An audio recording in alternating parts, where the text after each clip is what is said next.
I don't think there's anybody here. Just us for now. All right, we're We calling it do. library rules. We wait like, oh, And there we we have go. one. Now, There we now go.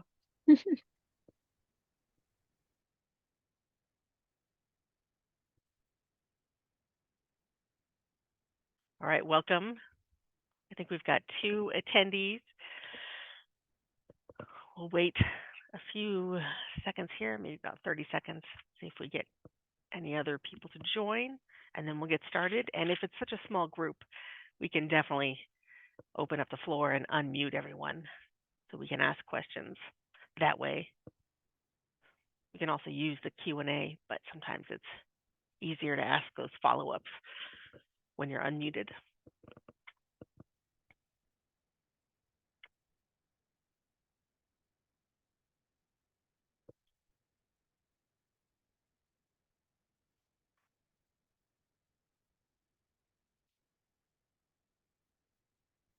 Okay, well, there are 2 of you here today, which is fantastic. We're thrilled you're here. It's both Tamara and Zach, and I am going to unmute you both or allow you to speak so you're actually muted for now. And what we'll do is just go through some quick updates and then give the floor to you with any questions that you might have. So thanks for being here. We're excited to support, answer questions. Hello? Yes. Hi, Zach. Can you hear us? Yeah, I can hear you. All right. Zach, can you tell us where you're from? Yeah, so I'm with a company called American Dark Fiber, and we're based in Southern California in LA. And literally any day now, we will get our CLEC license in the state of Arizona. We're currently working with the state of California on quite a bit of their BEAD middle mile infrastructure build, and I'm just been doing some searching and trying to kind of figure out how to kind of get my head around Arizona and what you guys have going on there. Once we have our CLEC officially approved, we're going to be able to start really looking into what you guys have going on and see if there's anything we can jump in and help out with build outs that you guys have planned throughout the state. And again, just kind of in my learning mode at this point. So that's kind of what we have going on. Right. Well, thanks, Zach, for being here. How about we'll just follow that and do some other introductions. We've got Tamara and Chase as well. And I will ask Tamara if you can introduce yourself. I think everybody knows you, but do a quick introduction for us. Hi. So good morning, and thank you for letting me jump on your call here. So my name is Tamara Rosenberg. I'm with Resound Networks, and we have a bunch of RDOF areas that we're covering throughout Arizona. I'm sorry I'm not on, I'm not showing my face right now, but I happen to be in Walmart because we're preparing for a launch today, a launch event. So I'm here buying chips.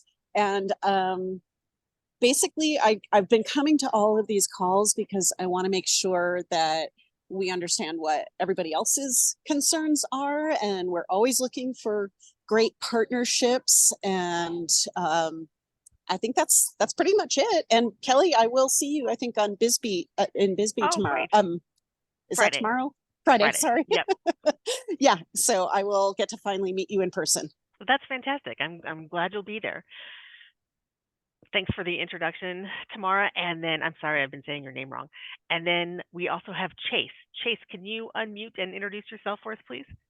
Hello, my name is Chase Bruin. I'm with Poly Construction and Engineering. And much like the previous person was saying, I'm just trying to understand the full process and how we can contribute from, I guess, my point of view, the construction and engineering side. Great. Well, thank you, Chase, for joining us, as well as Zach and Tamara. All right, so what we'll do is we'll kind of go through we've got a very brief deck here just to go through some reminders of where we are in this process, and then we can open it up to questions that you might have. We have Crystal, who is here. Sorry, I don't see her. I wanted to make sure. There you are. All right, so we've got Crystal and Perla, and then Aaron and myself. And you could, if you can see, I know that, for instance, one of you is in the grocery store getting ready for an event later today. Not sure you can see the screen that's being shared, but we do have about, I don't know, 1/3 of our team here on the call. So just so you all have an awareness of who's here, Crystal and Aaron and even Perla, can you all introduce yourselves? We'll start with Crystal. Hey, I'm Crystal Sivers. I'm the broadband data analyst. Hi, I'm Perla Lopez. I'm the Broadband Program Manager with the Arizona Commerce Authority. And my name is Erin Larandos. I'm the Digital Equity Program Manager. So between those three, we should be able to field any questions you've got and hopefully provide good details for you today. So as far as the challenge process, we are in the challenge process right now, and I'm sure you're all aware that it does close next week. It closes the 14th at 11:59 p.m. And we had our meeting with ISPs yesterday, so the ISPs know that once a challenge is submitted, they get a notification, and they have a 15-day window to respond to that submission, that challenge submission. And I keep saying over and over, it's just important to distinguish that it is not 15 days from when the window closes. It's 15 days from when that challenge is submitted. And I think that's it as far as, you know, the updates that we've got. I will quickly say before we get into it, we had a newsletter that went out earlier this week. And as with everything, with all the best laid plans, there are always problems and issues that come up. And we have noticed that not everybody received that newsletter. So if Tamara, Zach, Chase, if you did not get that newsletter and you wanted to receive it, you can put your email into the chat or even the Q&A, and then that way I can capture it and make sure you get added to the list as we go through to make sure that everyone is there and getting that newsletter in the future. And Thank then, you. perfect. And then I think at this point, we'll just open it up to your questions that you might have.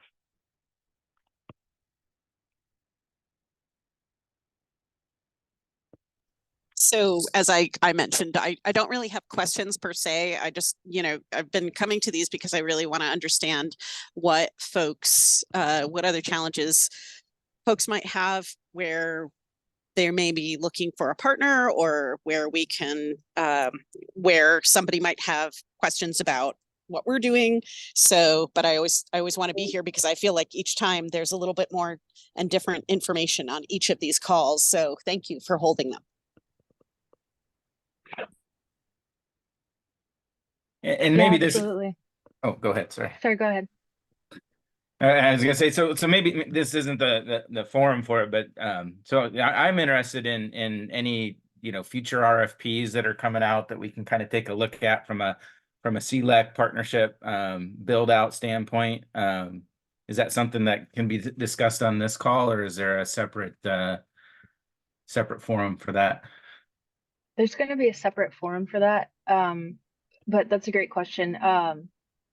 Because originally I think we were hoping to talk about the subgrantee selection process, but our volume 2 is still not approved by NTIA, which means we don't have, we can't really talk about the subgrantee selection process because it hasn't been approved yet. So because the challenge process ends so soon, the last day to submit a challenge is May 14th. We're kind of reserving the space for anybody that needs help submitting challenges. But there will be plenty of, I think our June webinar will be focused primarily on subgrantee selection. Okay. Yeah, in fact, we're still determining how we're going to do the ones in June, especially for ISP and local government. And once we have determined the best way to host those and the dates for those, we'll be sending out invitations as soon as those are set, hopefully a few weeks in advance of actually when they're happening. So because you participated in this today, we do have your name and your email, and everybody will receive those details as well. Perfect. Yeah, and I just actually filled out the used the little QR code there and filled out the little form there. So yeah, that's perfect. And you know, if I'm in the system, I guess, so to speak, to get future notifications, that's perfect. Thank you. Great. Yeah, thank you.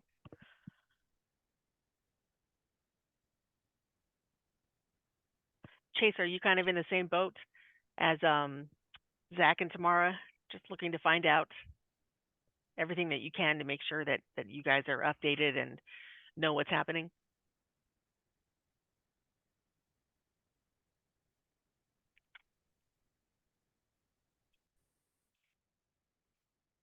Maybe Chase is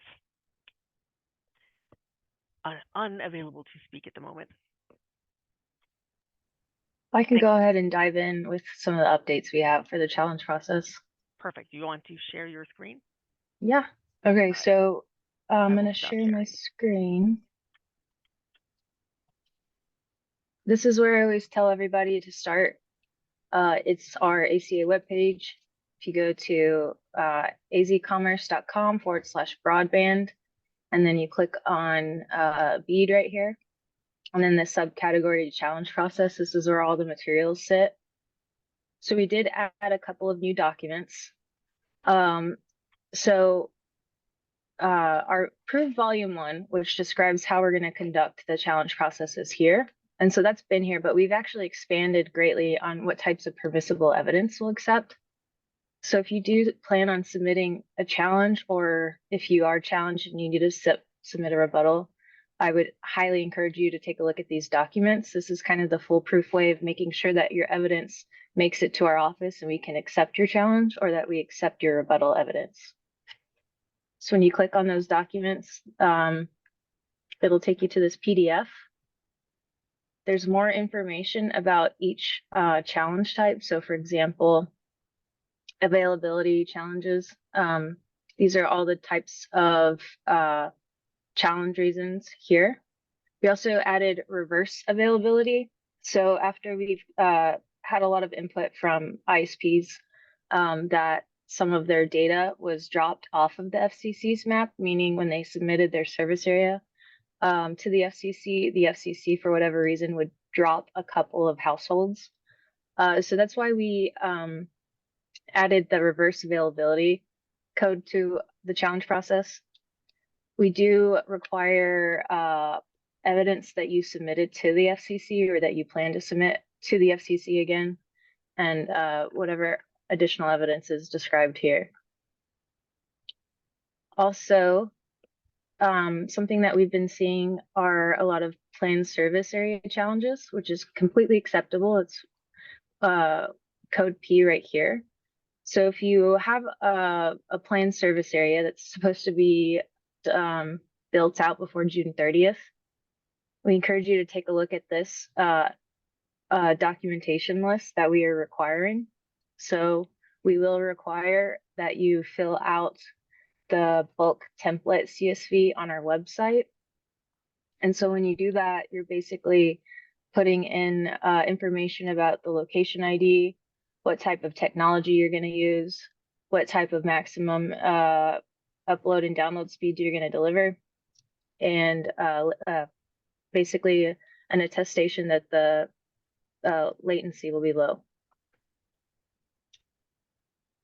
We also are going to post a legally binding affidavit template, so that should be available today.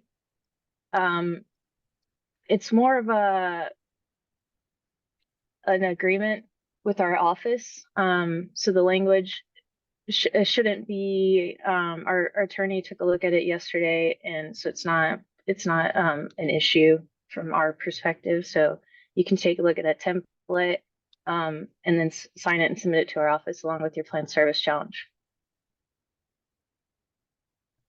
Something that's really critical to nonprofits are the CAI challenges. So we had a lot of back and forth with NTIA on what would constitute a CAI challenge. So for example, if the location is completely missing from our map, meaning there's no BSL there, the challenge process is the time to address that. Unfortunately, the portal has some limitations. It doesn't let you challenge a location that doesn't have a BSL ID. So what we've done is we're allowing folks to send us a spreadsheet of those missing CAIs. and email it to broadband@azcommerce.com. So that has to be submitted before the end of the challenge process in order for us to add it to our maps before subgrantee selection. So when you're filling out that list, it's actually a spreadsheet that you have to fill out. And that's also on our website. So it'll download the Excel spreadsheet.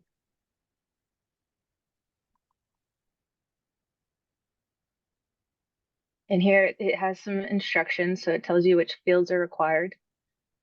You'll want to submit the name of the CAI, what type of category it falls into. So if it's some sort of community support organization or structure, we do require that you give us an explanation of how it meets our definition of a CAI. And so again, our definition of a CAI is in our volume 1. But basically, it's just a institution that facilitates the greater broadband use to vulnerable populations. So we will require like a brief description on how this community support organization meets this definition. So we're pretty aware that a lot of CAIs, especially on tribal lands, won't have a street address, and that's fine. In those cases, you don't have to fill out this address information, but we do require a latitude and longitude. This will help us at least map it. And if you happen to know what type of broadband service that CAI already has, for example, if there's no broadband, you can leave it blank. But if it has some broadband, meaning not what it subscribes to, but what's available. So if it's just generally whatever the community has, so like 300 by 50, we're going to want that there because ultimately it's going to be BEAD eligible. If a CAI does not already have 1 gigabit symmetrical service, then it qualifies for BEAD.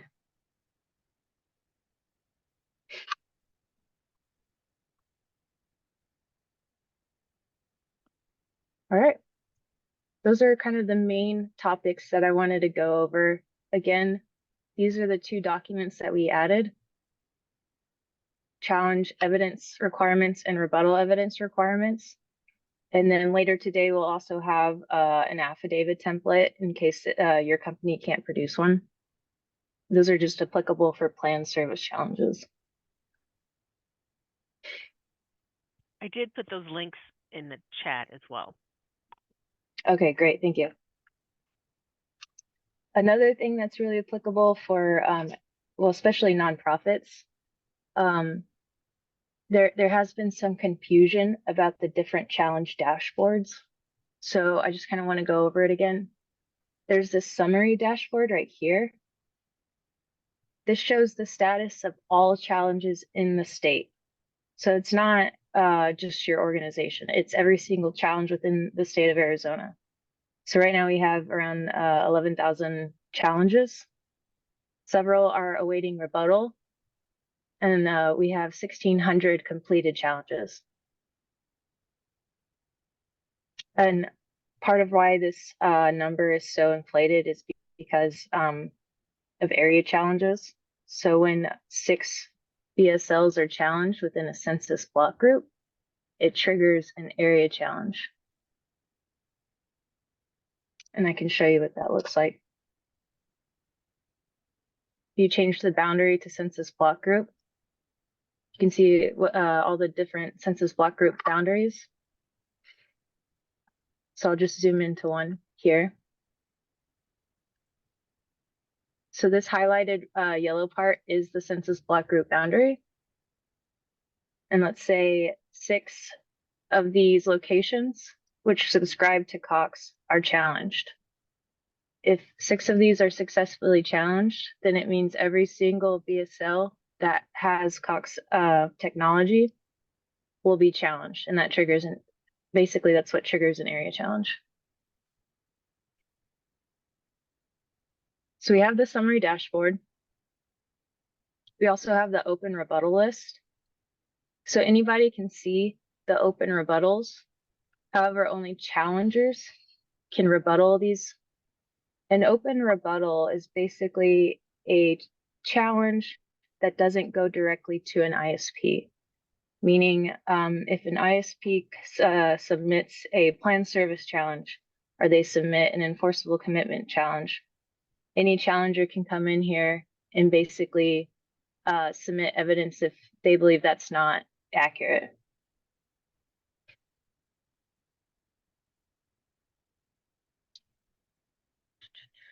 I know, so challengers won't get a notification that there's an open rebuttal.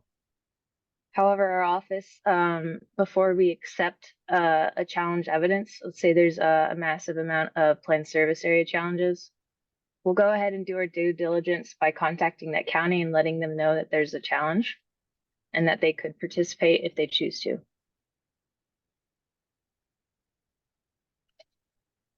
And then lastly, there's the challenge dashboard. So I don't want to click on this because then you'll see the status of every challenge in the state. But basically, when you submit a challenge, you can track the status of that challenge here in the challenge dashboard. And so you can track it through the challenge phase, through the rebuttal phase, and the final completion phase.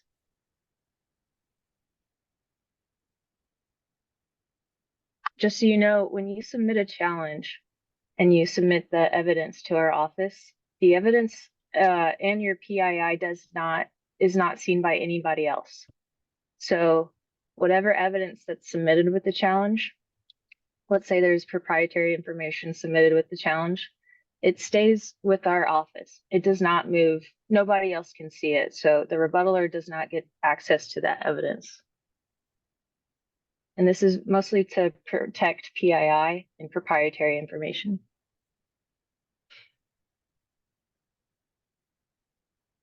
Also, if you're unsure of, basically the CAI issue, I know it's kind of confusing to folks to have them go to two separate places. We did add some language in here in the help section on how to submit CAI challenges.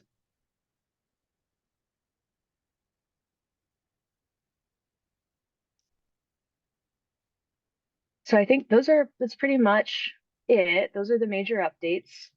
And again, that the timeline is getting here soon. So May 14th is the last day to submit a challenge. If you do plan on participating in submitting challenges, I highly encourage you to get those in now, because at least during the challenge phase, if you are missing a piece of evidence, our office can then let you know and you can update that challenge. We'll likely have to reject the challenge first and ask you to resubmit it with all of the applicable information. But if you wait until the last day to do that, we won't be able to help you.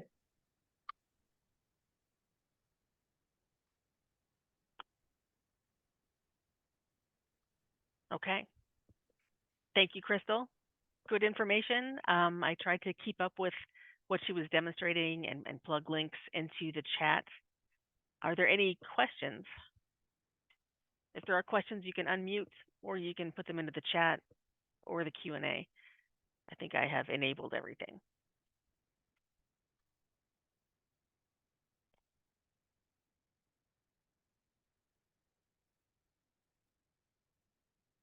I do have another 2 announcements. So I'm going to share my screen again. Okay. So I know a few of you are interested in the subgrantee process. You'll definitely want to go ahead and start requesting your CostQuest license now. It takes a while to get approved. So we have information on that on our website. So that sits on the challenge process category here. So if you scroll almost all the way to the bottom, you'll see the CostQuest license information. And it tells you likely which tier you would belong to. So anybody interested in BEAD subgrantee would apply for a tier D license. And you can do so by clicking on this link and it'll take you to CostQuest page. Or if you're a local organization, you can request a Tier E license. So if you don't plan on participating in the subgrantee selection process, you can request a license here. However, if you're a community that wants to partner with an ISP, I would go ahead and try to apply for a Tier D license.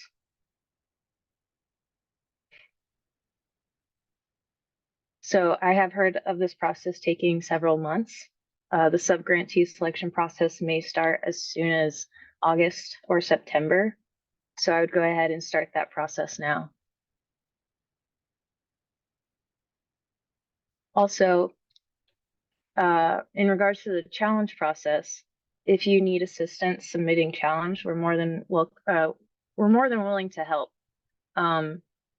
So you can either email the broadband at AZ Commerce, or you can request some office hours here.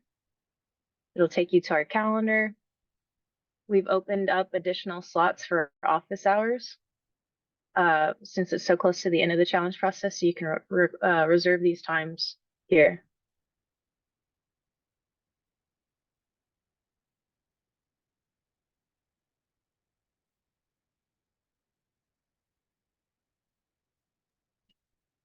I'll plug that office hour link in the chat. I'm trying to grab it.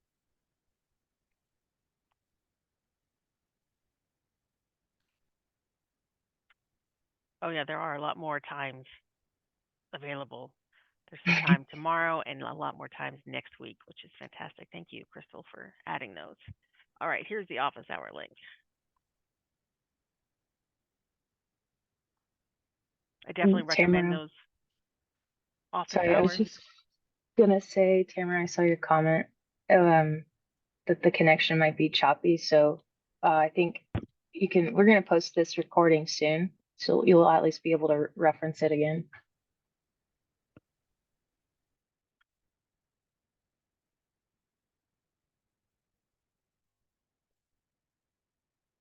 Following up on office hours, I definitely recommend those. It is a half hour just for you and your questions with 2 to 3 subject matter experts here on the team. I think that's great time spent, definitely worth that half hour. So take a look at those times, book something if you need it, so that you can get everything you needed in a concentrated time. All right, we still have time for questions if there are any.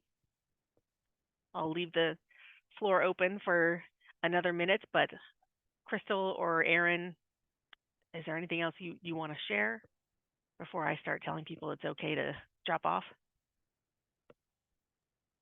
One last thing.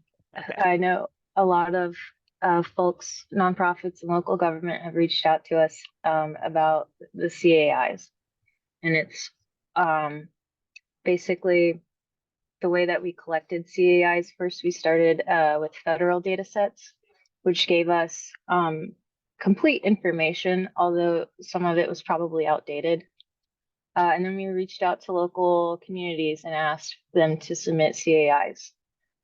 Basically, whatever location that was submitted to us was added to our list. However, sometimes it didn't come with address information or completed location information. So we did our best, but we realized that there was some geolocating issues. So geolocating just means when you take an address and you give it latitude and longitude coordinates.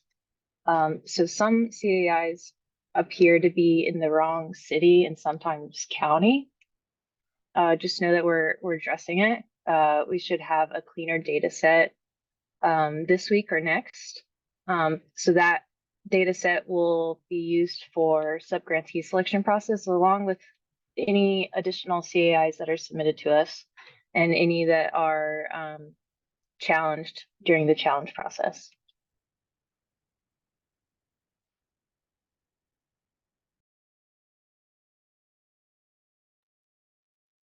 Great.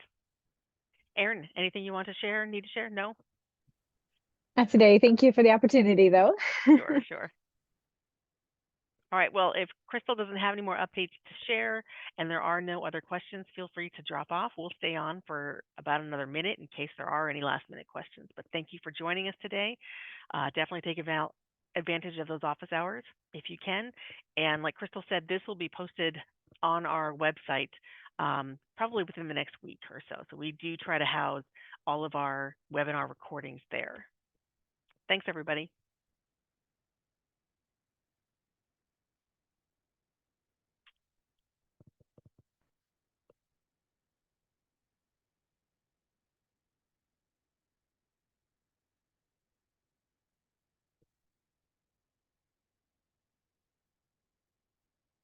Okay.